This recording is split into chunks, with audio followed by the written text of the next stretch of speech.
Minflok il-Gvern Laburista jwaqqa l-kuntratt skandaluż ta' Stewart Healthcare qed ikompli jiddiskuti magħhom dwar x'jista' jsir biex dan il-kuntratt ma jitwaqqafx.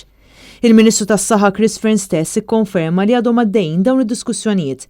Bil-Ministru jerġa' jammetti li hemm partit mill-kuntratt ma' Stewart Healthcare li setgħu saru aħjar, iżda minkejja dan jibqa' jżomm dan id-deal. Bdejna diskussjonijiet ma' Stewart Healthcare fuq xi aspetti tal-konċessjoni. Bdejniehom għax bħala gvern kien hemm partijiet mill-konċessjoni illi ma konniex kontenti bil-mod kif kienet qiegħda titħaddem.